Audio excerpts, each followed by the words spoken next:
A good evening to you all, and thank you for joining us here on Rwanda Television News Tonight. We do hope you had yourselves a very productive Tuesday. Now here's a sneak peek of our edition tonight. Congolese refugees, including FARDC soldiers, have expressed gratitude for the warm reception they received in Rwanda, with some receiving basic medical care to address immediate health needs. 47 truck drivers from Kenya, Tanzania, and Burundi have arrived in Rwanda after leaving Goma, where they had been stranded due to the conflict between the M23 rebel group and FARDC. On the international scale, the United States has a new chief diplomat after Marco Rubio was sworn in as Secretary of State.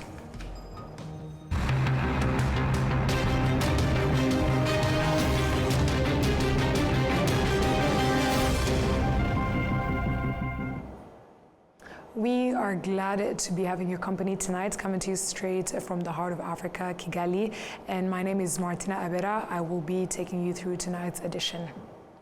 Let us start off by informing you that Rwanda's deputy government spokesperson Alain Mukurarinda has commended the residents of Rubavu district living along the Rwanda-DRC border for their courage in the face of the close proximity of the fighting between the M23 rebels and DRC's armed forces, FARDC, noting that the Rwanda Defense Force has been doing everything necessary to intercept artillery that finds its way into the country, be it accidentally or deliberately. He has also again urged the local residents to heed directives from civilian and military officials in the area meant to protect them, pointing out that the casualty figures from the shelling would have been much worse had they not listened to their leaders. During the exclusive interview with RBA, the deputy spokesperson also refuted social media claims that FARDC, FDLR, and Wazalendo troops had fought their way across the border to wreak havoc on Rwandans, pointing out that the only such troops to cross the border did so peacefully after surrendering their weapons. It was also acknowledged that though life now appears to have returned to normal for many locals, the same cannot be said about tourism in the area, which is understandable when one considers just how close the fighting across the border is. Alain Mukurarinda also touched on the matter of Congolese nationals fleeing the fighting and coming to Rwanda, saying they are being received well and that Rwanda had also helped UN personnel to evacuate.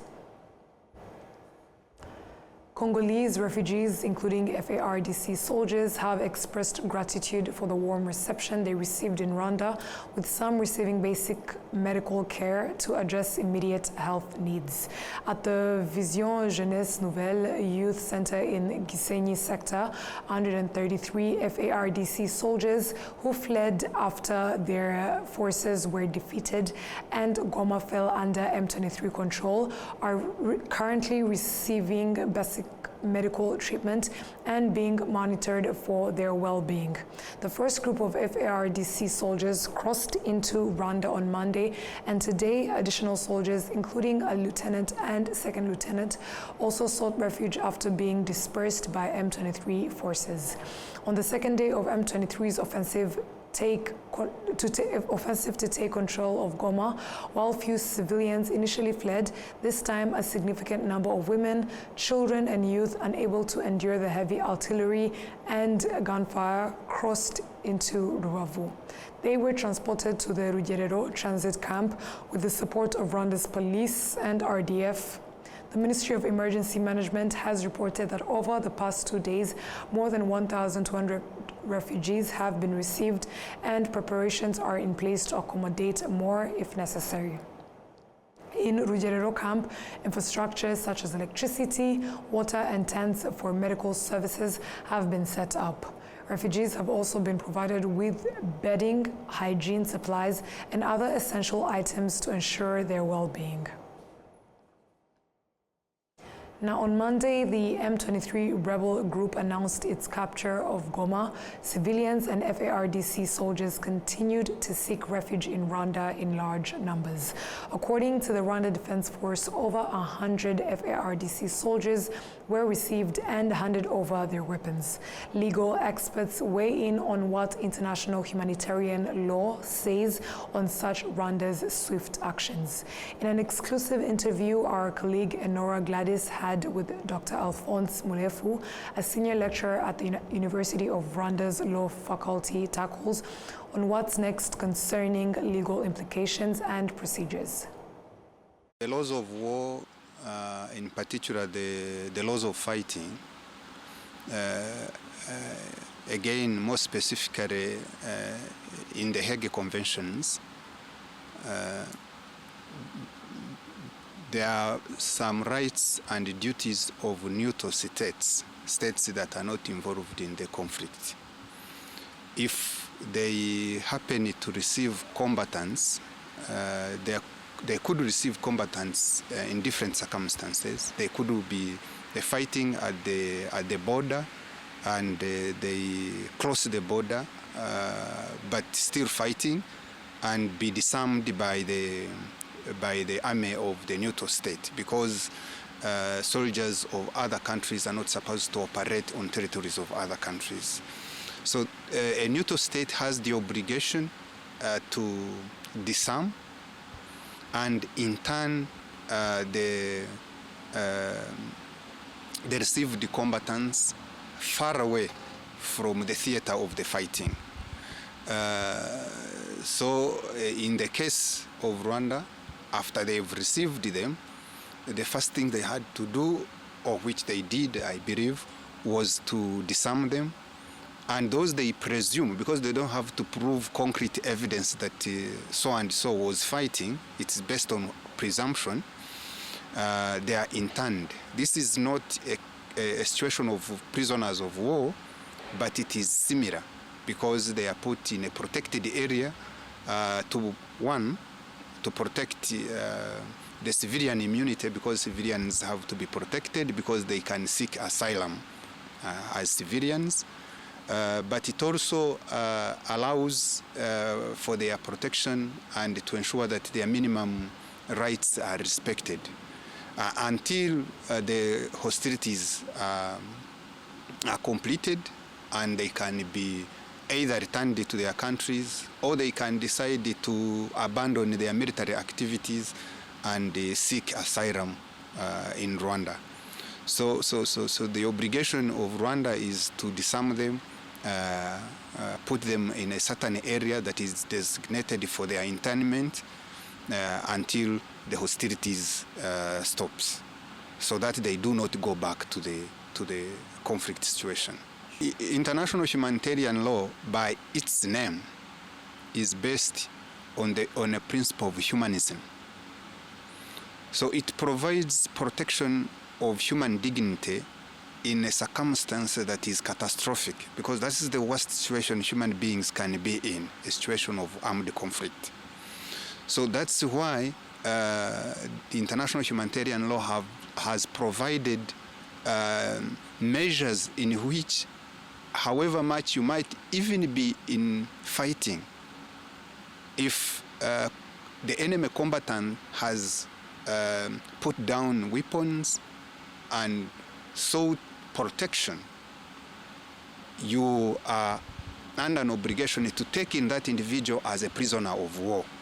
So now just imagine where those that are fighting have the obligation to take prisoners of war and give them the minimum protection that is provided for in the Geneva Conventions.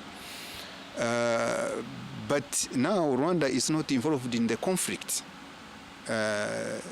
In that circumstance, it is even more compelling to Rwanda to extend its goodwill, because, as I said, even where there are no clear rules, the principle that is known as Martin's Clause provides that states in situations where there are no clear rules are under an obligation to use public conscience and principles of humanity.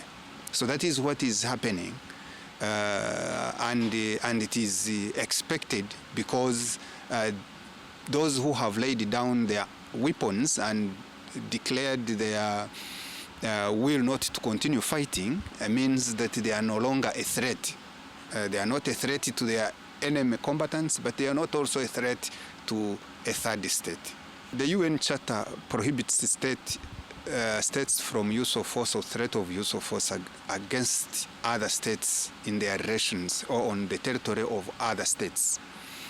So by the mere fact that the armed forces of DRC used their armed force on the territory of Rwanda, that in itself is an act of an international armed conflict. So it doesn't require Rwanda to have responded.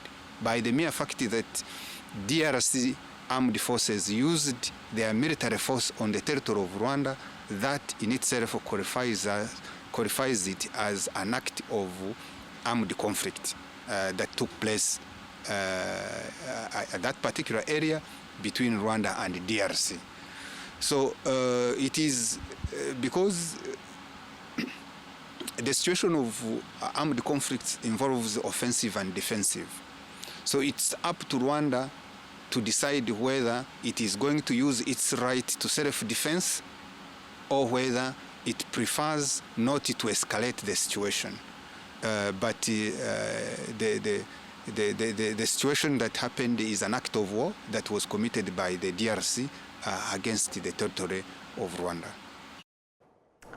47 truck drivers from Kenya, Tanzania, and Burundi have arrived in Rwanda after leaving Goma, where they had been stranded due to the conflict between the M23 rebel group and FARDC. In Goma, the drivers had been transporting food supplies for the United Nations World Food Programme. When received by Rwanda's Directorate General of Immigration and Immigration at the Petit Barrière border post, the drivers recounted the severe challenges they faced when the conflict broke out. They reported that the food supplies they were transporting were looted by thieves and their trucks were damaged. However, they expressed gratitude to M23 for facilitating their safe passage and ensuring they returned home unharmed.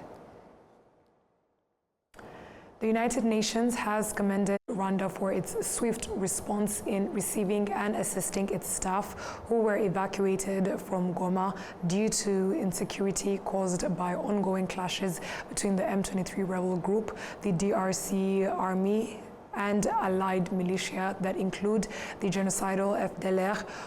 Ozonio Ojielo, the UN resident coordinator in Rwanda, expressed gratitude during an exclusive interview with the Rwanda Broadcasting Agency. He highlighted Rwanda's role as a dependable partner in providing safety and support during emergencies. On Monday, the UN staff arrived in Ruavu district where they were welcomed and some immediately facilitated onward travel to Kigali. Because of the conflict, the UN leadership made a decision, which it does in every conflict environment. When it intensifies, you make a decision to relocate some of your staff that you consider non-critical.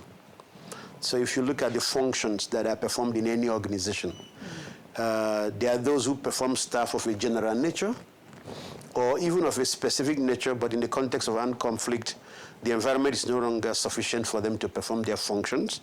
So you might deem them non-critical for that moment. And when they are deemed non-critical, if they are international staff, you send them back to their home countries because of the security situation. So they stay in their home country and they continue to work from there.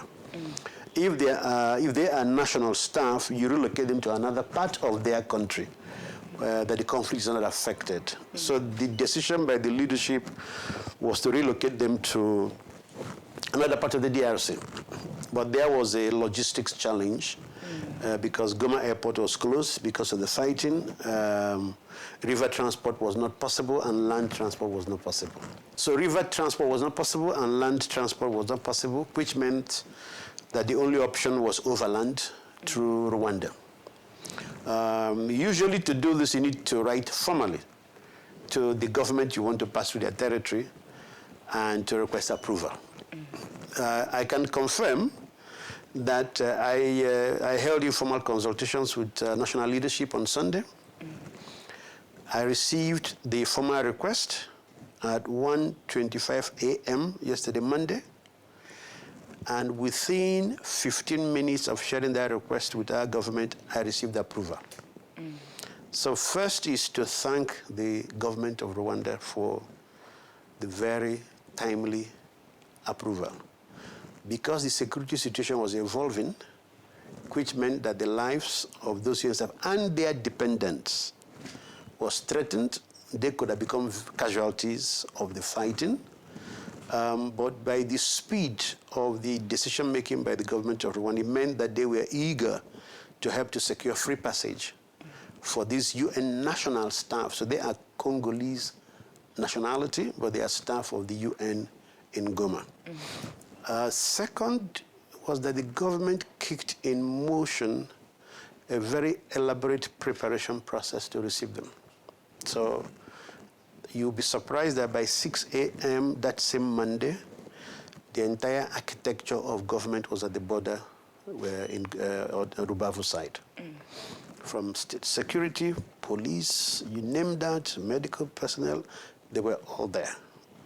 We also had colleagues from UN in Goma, from MONUSCO, present, who had crossed over as well. And so they come, they are identified, they are processed. There were buses, they were put in buses.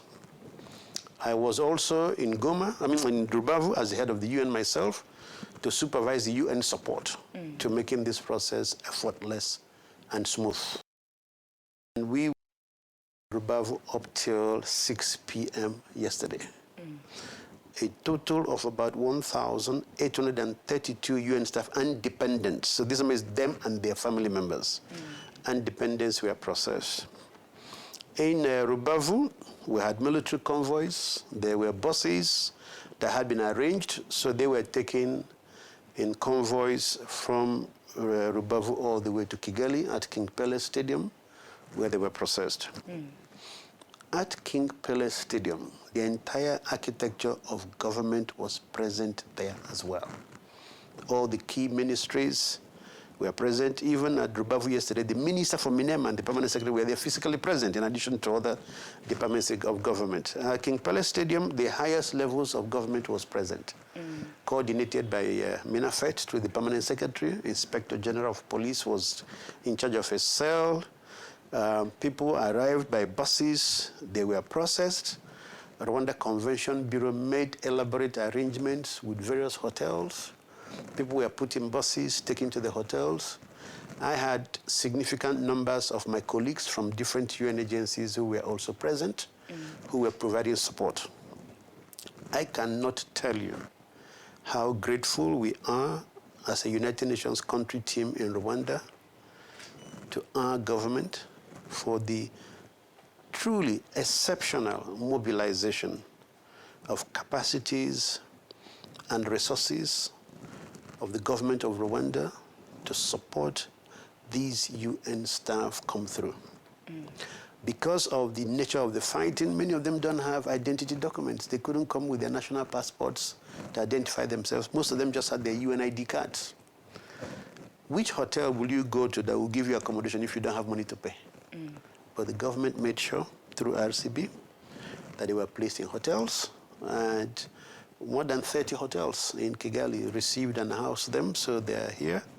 And now we are working with our colleagues, the UN on the DRC side, to evacuate them from where they will take them back to their own country, to Kinshasa, so they can continue their work as a UN system. I think what is important for us as a UN in Rwanda is the willingness, the exceptional commitment, the presence of key institutions in government to make this happen in the spirit of a humanitarian support, to allow the UN system to continue to function, whatever the crisis context, and so that the UN is able to provide support to the displaced people and then to the refugees, wherever they may be in the context of this unfortunate conflict. So in the context of refugees, there's a historicity of refugee crossings in Rwanda. So as you well know, in the various refugee camps managed by Ministry of Emergency Management with the support of the High Commissioner for Refugees, we have close to 135 refugees. Majority of them are from DRC, about 100,000. In the context of this latest outbreak of violence over the last 1 week or thereabouts, my colleagues from High Commissioner for Human Rights who provide coordination on behalf of the entire UN system of refugees have informed me that very small numbers have crossed over. So we don't have the exact numbers. When I mean very small numbers have crossed over, means small numbers who have come and declared asylum. Because when you come and declare asylum, then the High Commissioner for Refugees takes over. So they work with MINEMA, under the leadership of MINEMA, to document, to process, and to give them documentation and place them in camps, either transit camps and then ultimately to a refugee camp. What we see, and the anecdotal evidence, is that there are still many Congolese who have entered Rwanda. Some have family members. So many have gone to stay with their families. So in that sense, we don't call them refugees because they have not asked for asylum. We have a threshold by the High Commissioner for Refugees. If the number of crossings exceeds that threshold, then they can trigger a formal process for refugee support. The number of crossings that have asked for asylum have not reached that threshold. That is not to speculate that they are in Goma or they've gone to Uganda, we don't know. But speaking for Rwanda, we don't have those numbers yet. But what my colleagues have done and what MINEMA has also done, which is extremely commendable, is that MINEMA has gone out of its way to provide facilities in case they are crossing. So you don't want the crossings to happen and then you start getting ready for them. So MINEMA has done some fantastic work identifying locations, making the locations ready, water, electricity, all kinds of facilities that can take quite a significant number of refugees, a couple of thousands. Also making its transit centers ready to accept them if they cross. My colleagues in the humanitarian community, from High Commissioner for Refugees to International Organization for Migration, to World Food Programme, to UNICEF, to UN Fund for Population Activities, have pre-positioned stocks. So in anticipation that people might come in, pre-position food, non-food items, quite a number of stocks. They have pre-positioned those in case that there have been crossings. Officially, the numbers that have come in so far are very small, that have asked for asylum, and therefore we are not at the position where we trigger refugee support mechanism for the latest arrivals. But we already have close to 135 refugees in Rwanda that government of Rwanda is supporting, and UN agencies and international and national humanitarian organizations are providing support to them as well. I can only give you the rough totals with their dependents. My colleagues are now cleaning up the data, so I'm sure we'll have the figures maybe later today, exact numbers of staff. But those that we evacuated yesterday from the border and brought them to Kigali and placed them in hotels, staff members and their families, all UN, is 1,832. Thank you. Very pleasure. Former members of the FDLR and other armed groups operating in the forests of the Democratic Republic of Congo have expressed regret over their time in these movements, stating that those still involved are wasting their time and will never achieve the goal of attacking Rwanda.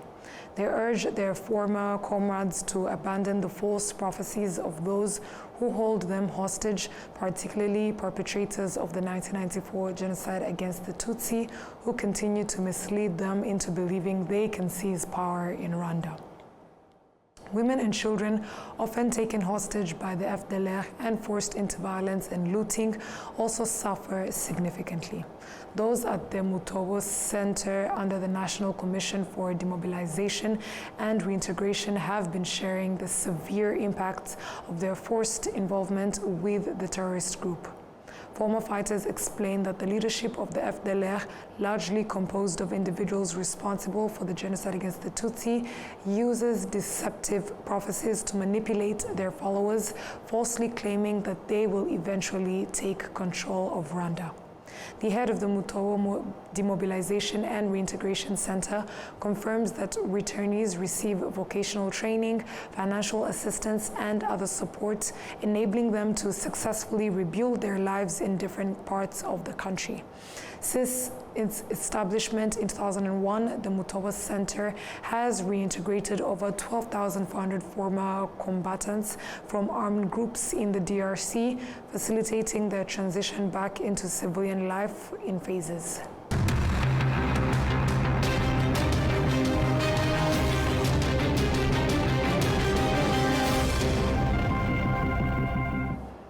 We are glad you are still keeping it on RTV News, and welcome back to other stories making headlines on the international scene. The United States has a new chief diplomat after Marco Rubio was sworn in as Secretary of State. Rubio has taken a tough stance on China and pledged to advance America's interests abroad, but has not been specific when it comes to his policy.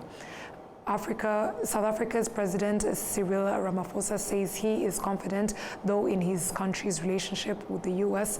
under the new Trump administration. VOA with more.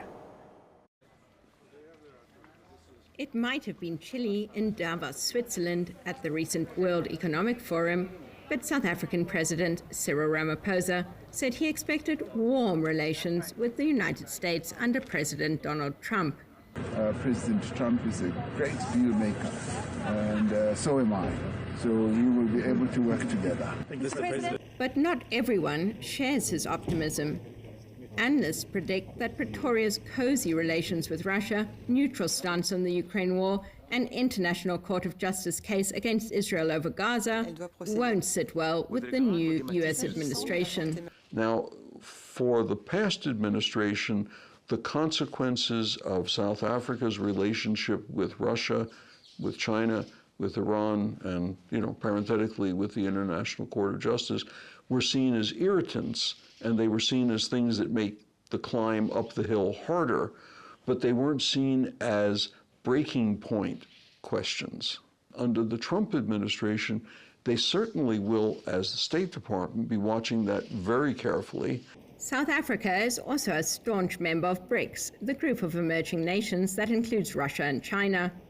Secretary of State Rubio has called out South Africa in the past for its warm relations with Beijing. Now we get the Trump-Vance administration, which is starting very clearly on the foreign policy of America first. So it will mean that if South Africa is pursuing quote-unquote BRICS first policy, it will run counter to this foreign policy and it will be in trouble. Some Republicans have already called for a full review into relations with South Africa. Some analysts say the US could take punitive action against South Africa for not being aligned with Washington on foreign policy, such as ending trade benefits. Yeah, I think that this sort of the length of the tether that the US will have is shorter. It's going to be less tolerant of countries that, for example, are major recipients of US aid, but vote against the US at the United Nations. Hartley says this could either increase US influence in Africa, or alternatively, it could push these countries out of the US sphere and into embracing alternatives. Analysts say the US will likely continue with the Lobito Corridor, a railway project to transport critical minerals from Zambia and the Democratic Republic of Congo to Africa's West Atlantic coast. Another big move could be if the US recognizes Somaliland, a self-governing region within Somalia. But all in all, says retired diplomat Spector, Africa is not that high on the agenda. As far as Africa is concerned, let's be honest and let's be fair about it. Africa is very far down the totem pole of the places and issues that the Trump administration is going to pay attention to. For his first to Panama, Kate Bartlett, VOA News, Johannesburg, South Africa. Heading over to Syria, Israeli forces invaded Syria on the day the regime of Bashar al-Assad fell in December and remain in areas surrounding the occupied Golan Heights. Villages, towns, and cities in southern Syria have been under the control of Israeli forces for more than a month, and residents fear the troops have come to stay. VOA once more. The children have stopped coming to play at this amusement park in Al-Ba'af, the capital of Syria's Al-Qunaytra province, which borders the Golan Heights, a region of Syria seized by Israel more than a half a century ago. On the same December day Bashar al-Assad's regime fell, Israeli forces entered the city. Now, a Merkava tank sits just a few hundred meters from these empty swings. Israeli forces have taken control of the area designated as a buffer zone within Syrian territory, established under the 1974 armistice that ended the war between the two countries. Tanks, soldiers, military checkpoints and outposts now occupy this zone, which is officially under UN control. Nothing is stopping the Israelis from entering the city. They are violating the 1974 agreements, and their tanks have even reached the municipality building. Sleiman explains that most of the villages around Al-Ba'af were occupied by Israeli forces on December 8th. They began searching homes and public buildings for weapons. Israel says the occupation is temporary, but residents fear it may not be. Many of those living in this area were originally displaced from the Golan Heights, occupied by Israel during the Six-Day War in 1967 and since annexed. I don't believe this is about weapons. There's a broader, long-term goal. They want to occupy more land. The Golan is rich in water resources and fertile soil, and they are greedy to have it. Those who have tried to protest the occupation say Israeli forces have responded with violence. At least one person has been shot, and many claim they've been beaten or arrested. VOA reached out to Israel Defense Forces officials for comment on the accusations, but did not receive an immediate response. Mohammed Fayyah, a lawyer in Al-Ba'af, says he was arrested and assaulted by Israeli soldiers while visiting a nearby village with a French journalist a few weeks ago. They knocked me down with a rifle. I was blindfolded and handcuffed, unable to resist. They kept telling civilians we would be released soon. The arrest happened in front of children and other civilians. The Israeli government says it plans to maintain what Prime Minister Benjamin Netanyahu calls a temporary defense position, and says it will keep its forces in Syria until a new permanent Syrian government is established. Syria's transitional government wants Israeli forces out. Their calls have been echoed by UN Secretary General Antonio Guterres, who has also called for Israel to withdraw. Ian Buesha, VOA News, Al-Ba'af, Syria. And that VOA story marks the end of our bulletin. Before we close off, let's have a recap of our headlines. Congolese refugees, including FARDC soldiers, have expressed gratitude for the warm reception they received in Rwanda. 47 truck drivers from Kenya, Tanzania, and Burundi have arrived in Rwanda after leaving Goma, where they had been stranded due to the conflict between the M23 rebel group and FARDC. On the international scale, the United States has a new chief diplomat after Marco Rubio was sworn in as Secretary of State.